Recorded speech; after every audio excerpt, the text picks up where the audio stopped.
Good afternoon and welcome to Conservation Conversation. I am your host today, Ann Marie Sorrell, Supervisor of Palm Beach Soil and Water Conservation District.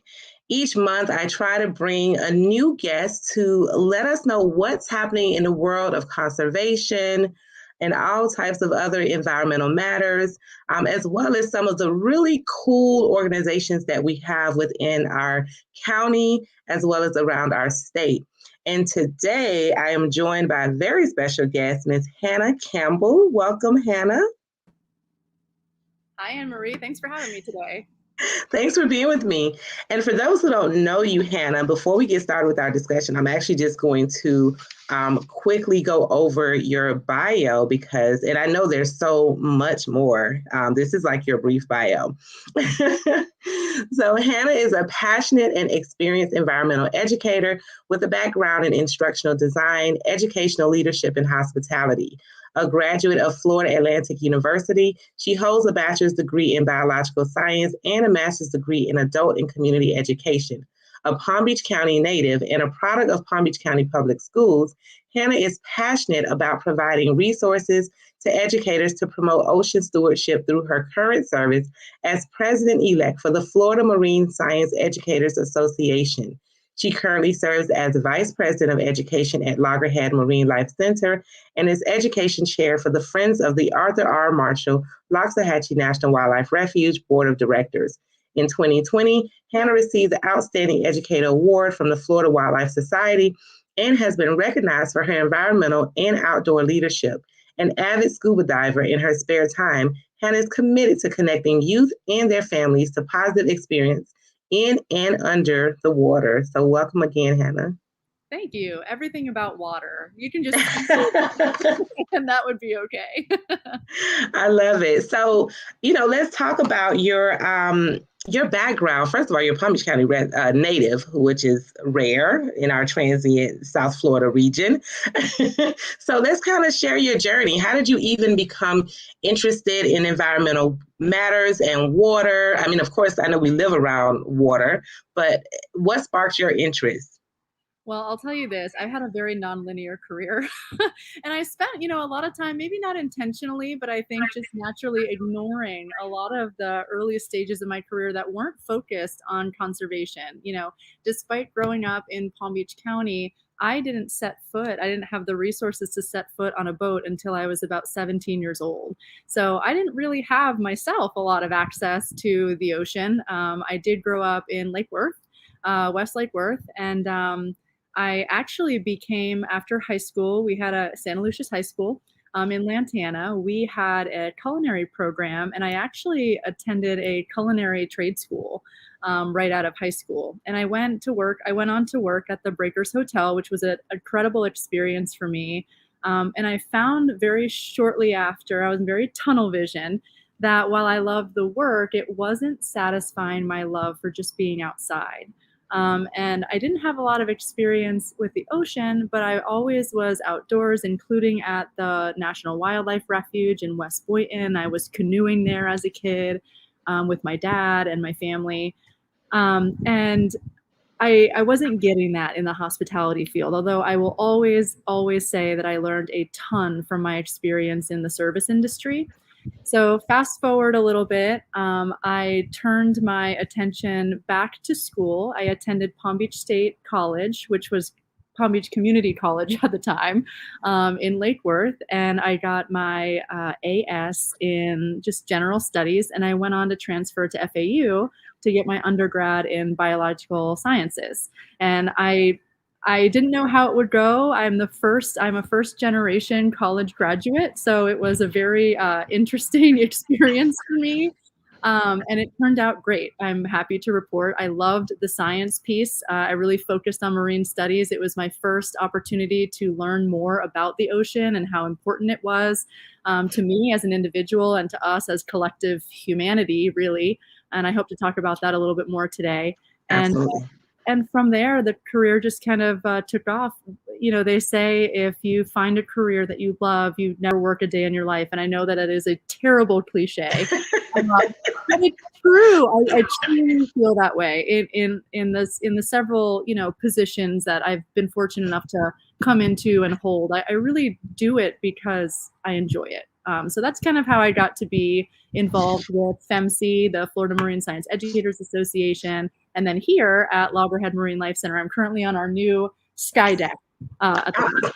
It looks like, especially, it's not a bright and sunny day today, but I'm pretty sure on a bright and sunny day, it's absolutely gorgeous. And I hope to be able to do this in person at the Loggerhead Center soon. Absolutely. This is your formal invitation.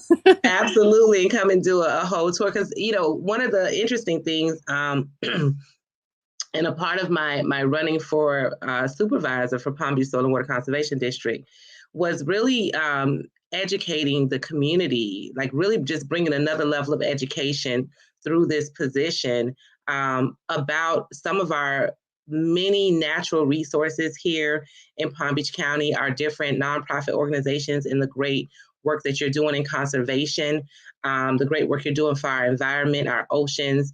And so that's why this conversation was birthed as a result, because I really felt that people just really don't know the treasures we have here, or even why. And especially, we're going to talk about diverse communities later on in our program, because I want to hear how you are with your various organizations and how your various organizations are working to reach those communities, as well as STEM and STEM education with our young people. But before we do that, tell us about the Florida Marine Science Educators Association, the work that you all do, why you're important, etc.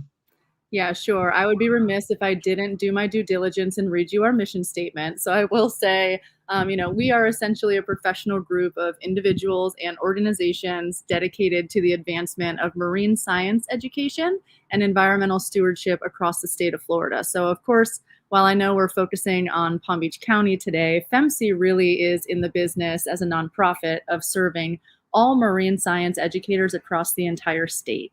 And what we found as our niche is supporting those that support the students. There's a lot of support services out there, and rightfully so, that directly support students and families in the community. But we found that for as wonderful as these school districts are, teachers really need support from nonprofit organizations and other third-party organizations that can help supplement their curriculum, can help provide, field experiences. There's this a big movement, and it's so exciting for those of us scientists to get kids experiencing hands-on learning. And, as opposed to that really traditional lecture style or traditional type learning in a classroom and four walls. So what we have found with FMSEA is we work with nonprofit organizations that have field experiences that they can offer students, like Loggerhead Marine Life Center, and we connect teachers directly with those organizations to get kids outside. You had mentioned, and I hope I'm not jumping the gun here, but you had mentioned the natural resources that we have and how important it is to share that with everyone in the community. But when it comes to the ocean, it's easy to know and experience and learn about things in your backyard, but there's so few people whose backyard is actually the ocean, right? They might have marine systems in their backyard, such as the Intracoastal Waterway or the Lake Worth Lagoon or things like that. But what we've found is the vast majority of people in Palm Beach County don't have that in their backyard. So growing up and their life experience really doesn't naturally connect the dots between how these marine systems influence their lives. And that's where FMSEA comes in. Other organizations like Loggerhead Marine Life Center come in. Sorry about that. And they try to draw those connections or help draw those connections through teachers or through experiences. You just made some really great points. And I didn't realize that, you work. So the educators that you work with, are they only like school district, like traditional teachers, or? Not necessarily. We Okay. work with informal science educators. So those could be educators like those we have here at Loggerhead Marine Life Center or around the state, other nonprofits. But we also, actually, the vast majority of our membership and our constituents are teachers in the formal classroom, the traditional classroom. I want to talk about that, just to expand on that. So, and I love that you said, learning outside of the walls, because I think, especially when it comes to science in our environment, it presents a perfect opportunity to get outside. And I think with technology, I think it started first with video games, but with technology and everything, a lot of families are actually more consumed inside. I go through just ride through neighborhoods right now. You rarely see children outside playing, etc. So have you seen, or in the studies, have studies shown any type of decrease or increase with families going and experiencing these kind of outside natural resources more or less over the last maybe 10, 20 years? So great question, and something that keeps most of us up at night. We know the power of, nature and being outside. And actually, I'm happy to report that despite contrary observations that people might be making, there's never been a bigger need for outdoor experiences for health, especially through this pandemic.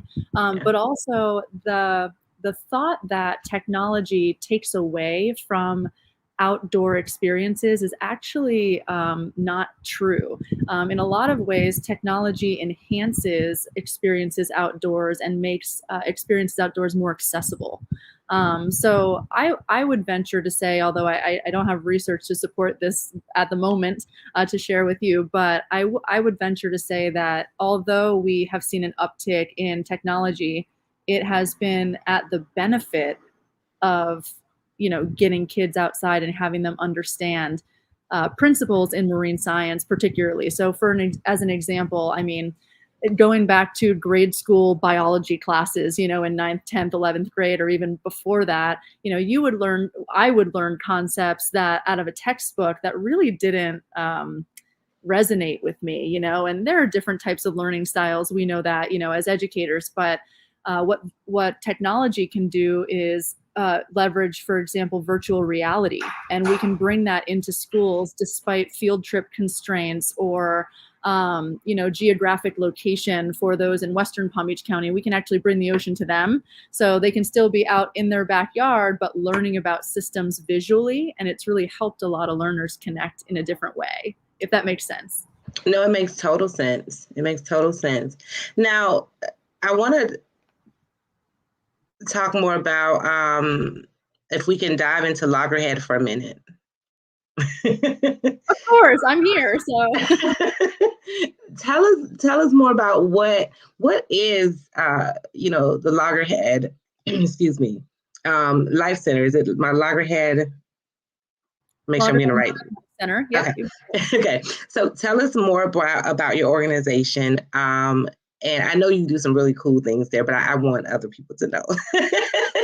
I appreciate the opportunity. Sure. So here at Loggerhead Marine Life Center, we are a nonprofit organization. We've been open and serving the community in various ways since the early 80s. Our founder, Eleanor Fletcher, was a non-scientist, and she founded our organization based on education. So I'm very passionate about our mission here. I've been here for about 10 years. So what we do here, we have 4 what we call core competencies or pillars of our mission, and each is equally as important as the other. And that's conservation, particularly of the ocean, research, rehabilitation of marine turtles or sea turtles, and then education. We do have a campus here in Juno Beach, so North Palm Beach County. Those of you tuning in from Boca, it's a little bit of a hike, but I promise it's worth it. And as you visit our campus, we have various experiences that connect folks with principles in marine science so they can learn a little bit about the marine resources, in particular in Palm Beach County, and how that ties into other systems that they might see, like estuaries and rivers. And they can also see our sea turtle patients. So we are an active sea turtle hospital on campus here. And we have the capacity now with our new expanded space to rehabilitate over 40 animals. Now, we are not a zoo. We are not an aquarium. We have aquariums with other species representative of our native local ecosystems. But the sea turtles that we have on site are those that have been injured or have been admitted into our hospital from being sick. So, excuse me. Really what that allows us to do is use these animals as ambassadors for ocean conservation and education. So, people love animals, people love sea turtles, and we're really fortunate that we have a model where folks can come in our door, which is, by the way, admission free. We are an open access facility and do not require admission to enter. We take donations, of course, but they can come in and they can still see that wildlife and make that really special connection. But while they do that, they see the injuries, they see the illnesses, and our teaching scientists that are interacting with guests as they come to our campus, they're the ones that are explaining, well, you are seeing this entanglement or this debris ingestion from this patient because these are some of the larger issues that are happening offshore.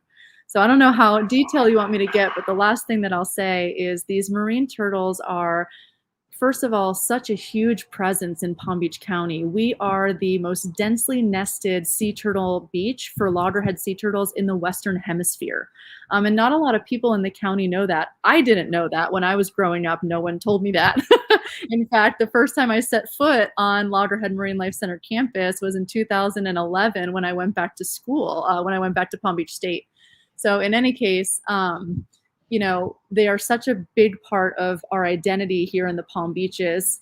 And they also are really unique in the way that they are a completely marine animal that come to the beaches and give us an opportunity as researchers to learn more about them because they lay their nests on our beach. So they actually come to us. And not only does that result in nutrients and the health of our beaches that we like to enjoy and recreate on. So that's the whole ecological piece. But it also is really special in the way that we can see some of the impacts that humans are having on the ocean. And they're the indicator species for that. So when we see an animal that has ingested a balloon or is entangled in fishing line or some of these things, we can then, and we do, at Loggerhead Marine Life Center, work with these constituent groups like recreational boaters, recreational anglers, responsible residents, and families, and especially kids, because they love to help. We know that. And we can say, hey, look at this animal, look what its experience has been in the ocean. Here's what we can do to make sure that this doesn't happen to another animal in the future. And that's really special for us. No, I love that. And I think you made a few different valid points because oftentimes people, and I've witnessed it recently, where there was a nesting happening and the turtles were coming from the hatch and kind of making their way. And people just was crowding them and trying to help them along to get to the ocean. And I'm kind of like, give them their space. They know where to go. For as relatively, small as their brains are, they are very good at what they're supposed to do. But it's great that you said that because it kind of demonstrates the idea that people want to help. They feel, 9 times out of 10 naturally drawn to these animals. And once they see them and they learn about them and they get that education at places like here, like Loggerhead Marine Life Center, they can then, leave and tell their friends, tell their families, and make hopefully some behavior changes based on what they've learned so we can have a healthier marine environment. And I think that's so, it's such a great point. So between, seeing the turtles and not really knowing what to do when you see turtles hatching and trying to make their way to the ocean, because that's what they naturally do. It's such a phenomenon, by the way. I've seen it at night, not here. I was in Costa Rica when I saw it at night. And then I was here when I've seen it in the daytime. But I think your point about just even for our beachgoers, We love the beach. I love the beach. It's one of my happy places.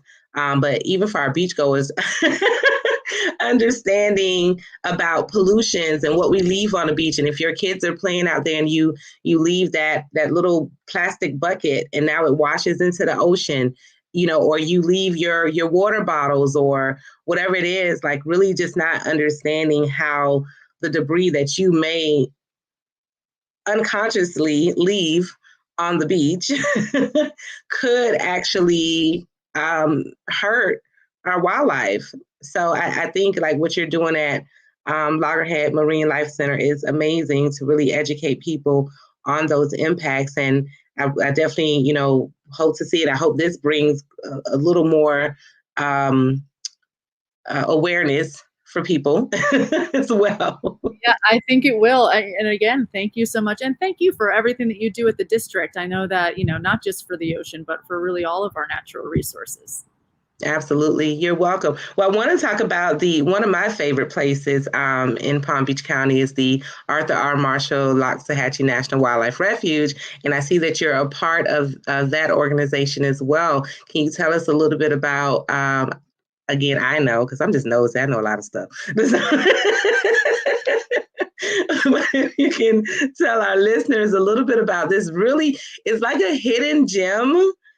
And it's so beautiful and it's so many things to do. So I won't steal the thunder, Hannah. I'm going to let you kind of like dive in.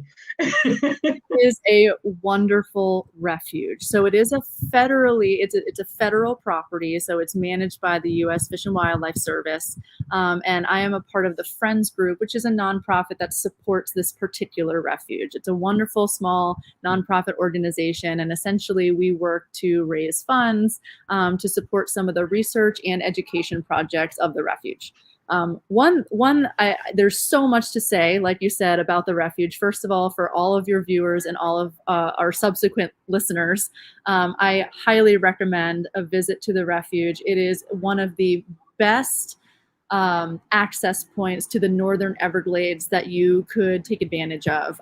There are operators in there. You can rent canoes, you can rent boats, you can fish off of a brand new pier that was just renovated, and through all those activities get to know some of our native wildlife and the importance of those ecosystems. But I will focus on this. It is the only designated urban refuge in Florida as part of the U.S. Fish and Wildlife Service.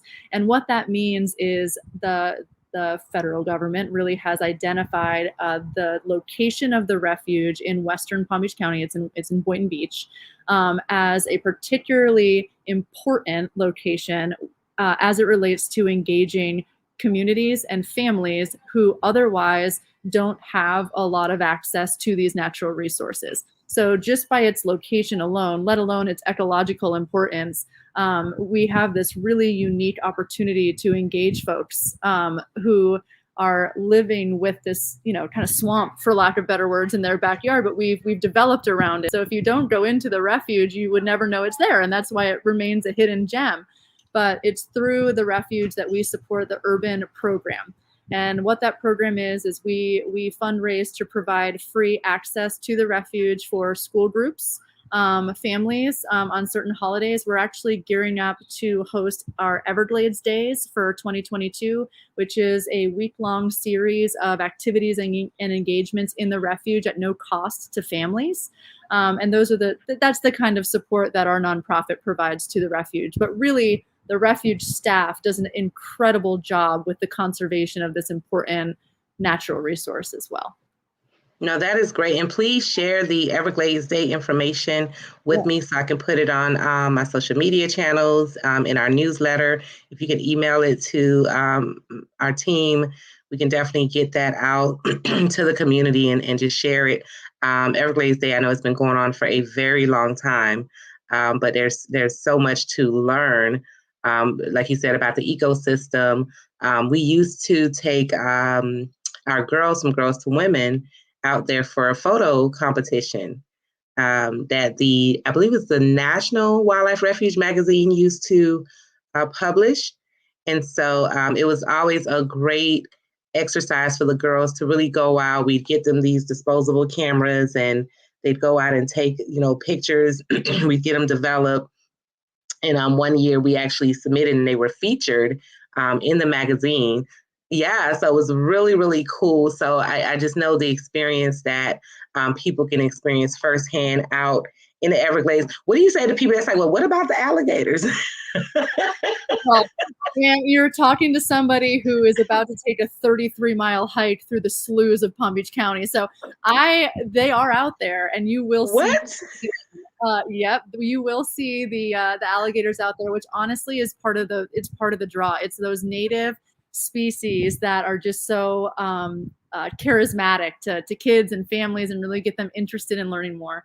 But as far as the student experiences, I'm happy you brought up the photography workshop. We do that, and we also produce a calendar every year. But we also work with student groups to do what we call like swamp tromps. And the kids will take dip nets and they'll actually go into some of the wetland areas, and they'll pull out all kinds of native freshwater fish. They'll pull out crayfish, which sometimes like to pinch, and that's always really fun. And we can talk about some of the wading birds and the ecology and stuff like that. The refuge is just a phenomenal place.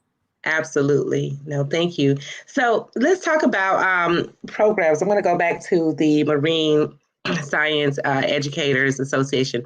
What are some of your programs? And then with all of the organizations, specifically STEM, I know it's so important to educate our young people about careers in STEM, specifically in the environment, in marine life, and so much more. So I want to kind of get your thoughts on that. All right, so I'll start with FMSEA, the Florida Marine Science Educators Association. Our flagship event and service to educators I can kind of pare down, although there's a lot, but I can pare down to about three main things. So year round, we provide updates from, again, we're statewide, so this isn't just the county, but includes Palm Beach County. Opportunities for professional development. A lot of the time, those professional development opportunities in the form of like day or half day field trips, like field excursions for teachers. Because remember, a lot of our constituents are formal educators in the classroom, and they don't get outside of those walls, and they want to, so they can get their kids outside too. So we provide a lot of field experiences for them in collaboration with third-party organizations like Loggerhead around the state. So that's kind of one service that we offer. Our second and probably biggest service that we offer is our annual conference. So we offer a weekend series of concurrent sessions about professional development, not just in for the classroom, but a lot of the times in the feedback that we've received from teachers is that they really want to hear from marine scientists. You know, they're the experts in the classroom. And through these third-party organizations, they want to hear from those that are in the field more than they are and learning things, so they can then take that information and incorporate it into their curriculum to enhance it and update it. Because as we all know, science is always changing. We're always learning things. And sometimes based on the feedback that we've got, these teachers are doing everything that they can to get their hands on new resources so they can give the best education to the students. So that's a big part of what the conference objectives are. And then the third, and I think is probably what's going to lead into this conversation about JDEI and diversity and equity in education, is our scholarships and our awards. So in particular, we have a mini grant for DEI, or diversity, equity, and inclusion efforts. So it could be an organization, or it could be an individual teacher in a classroom or at a school in administration. Either one, anyone can apply. And essentially we give funding to support a project that promotes equitable opportunities outdoors, particularly for in the ocean, in or on the water. And for those schools that are not on the coast or don't have those resources, we utilize technology and we work with those teachers to have alternative ways to engage their students. So for FMC, it's funding, conference, and year-round field experiences where teachers can, come together, network with each other, socialize, which is where a lot of the brainstorming happens and some of the best ideas, and then implement that into their classrooms. No, that's great. I want to just kind of pinpoint on something, because I know for many of us in our various industries and sectors, we're hearing equity a lot. And I think that I know for me, it was new to think that, oh, there's not equity in the environment. There's not equity in marine sciences.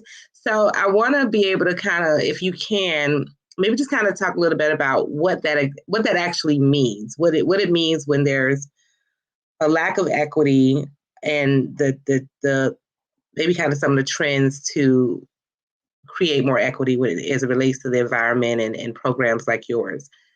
Yeah, sure. Well, first and foremost, I want to recognize that there are a lot of underserved groups, and fortunately, I myself was not a part of those groups and communities that historically have been marginalized and underrepresented in the outdoor spaces. To be perfectly frank, I'm a white female, and yes, as a female, I find myself in the definite minority in the sciences and in STEM, and that's been my own battle. But there are a lot of, even in Palm Beach County, and as you know, there are a lot of other groups that have a lot of obstacles and barriers to participation. So, and with that out of the way, when we talk about equity in the outdoors, we're really look as educators and as scientists, we're taking a hard look at what we had to go through to get to this stage in our career, which in a lot of ways is higher education.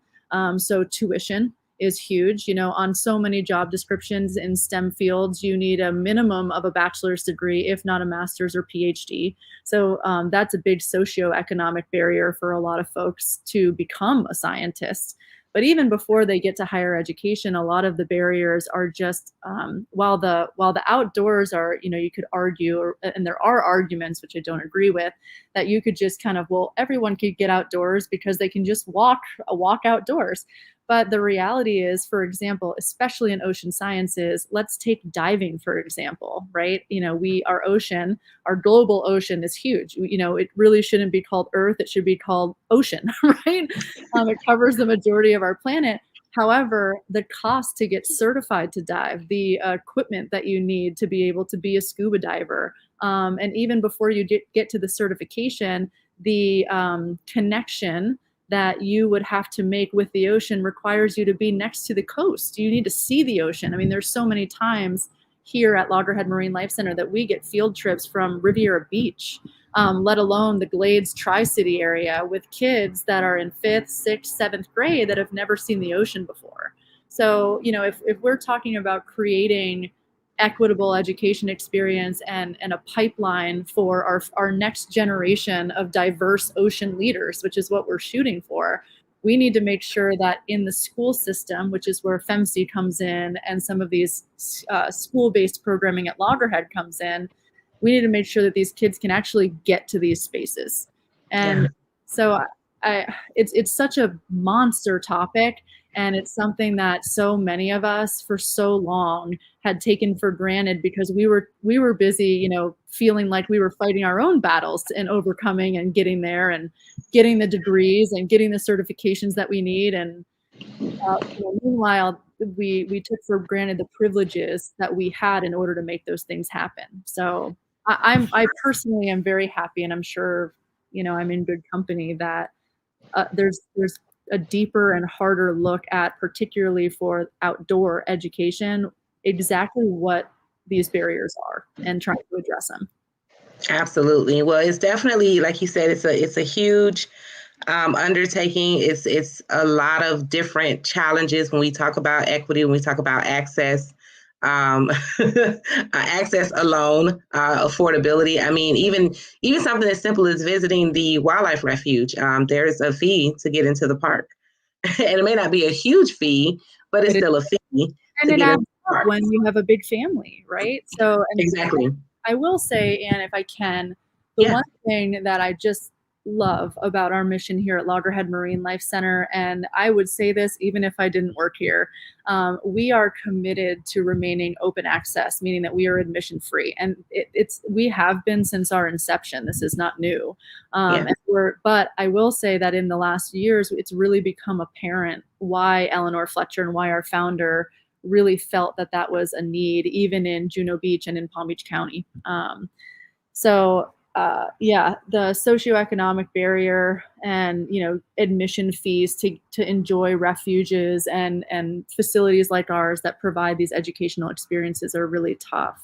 They're really tough to overcome. It is very tough. It is very tough. But again, sometimes leaders, unless it's brought to the attention of leaders, don't know sometimes or just don't pay attention. And then hopefully once they have the knowledge, it's now making efforts to make those changes. So, you know, we still got a lot of work to do. That's why we're having these discussions and bringing these different issues to the forefront for people, because it's not all, you know, rosy for everyone when we talk about equity. So I'm glad you were able to just kind of share your insight on that. You know, lastly, I would just want to say, is there anything else you want to share? Of course, we want to be able to tell our audience how they can reach you, get involved. I mean, you're involved with a few different organizations, wearing all these different hats, but I expect nothing less from you, Hannah. So how does one get involved with the 3 different organizations that we talked about here today? And if they want to reach out to you directly, Hannah, just to, you know, get your insight on or get you to maybe advise on some programs or advise on how we can improve on equity and inclusion or whatever that may be, how does one do that? Well, yeah, thank you. And again, thanks for this opportunity. To get in touch with me is pretty easy. I live and die by my email. So the best email for me is the first letter of my first name, my last name, hcampbell@marinelife.org. And I know that hopefully will be shared after the fact. And then as far as getting involved in, you know, the organizations, there's a few ways. You know, if we have viewers here that are interested in community service. You know, we're always looking for committee members or board members, even in some cases, or you know, visitation. If you have a certain skill set that you could lend, you know, an expertise, then I'm happy to talk you through that and better connect you with a specific service. But if you are a teacher and you're seeing this, you can become a member of FMSEA and you can apply for a scholarship. So it's free membership, and you can help us recognize marine science teachers around the state that are doing some of these equitable education movement, or as part of the equity and education movement, and doing great work in their classrooms. You can help us recognize them by submitting a nomination. You can attend our conference, which is at the end of April 28th through May 2nd.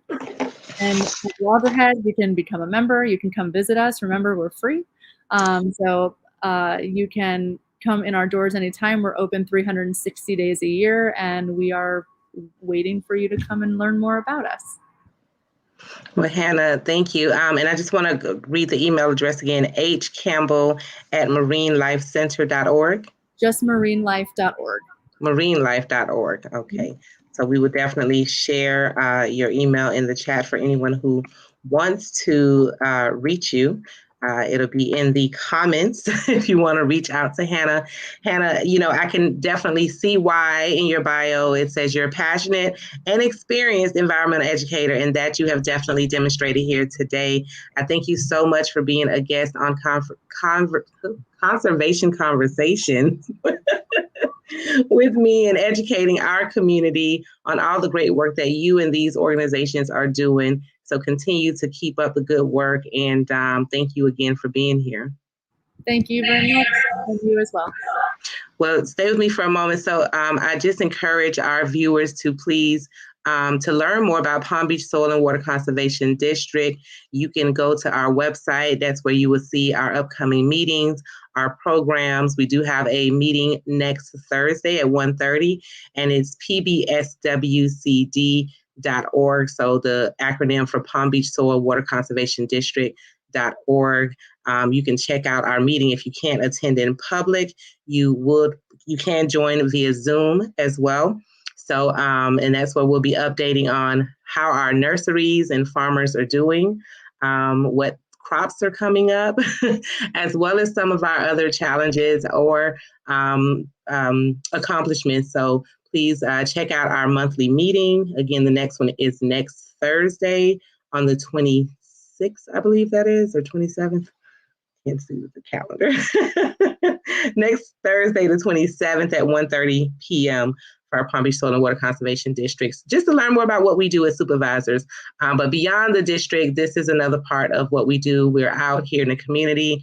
We're educating the community. We're being involved in different initiatives. And I definitely want to make sure I come to at least one of the Everglades Day festivities.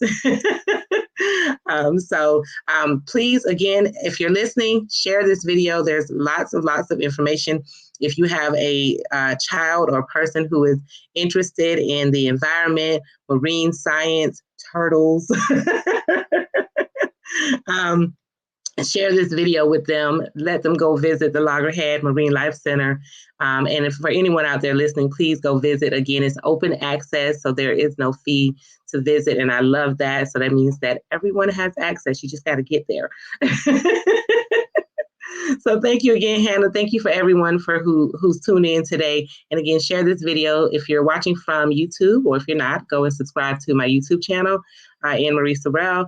And you can also check out AnnMarieSorrell.com to learn more about all the great things that I am doing. So thank you all and have a wonderful afternoon.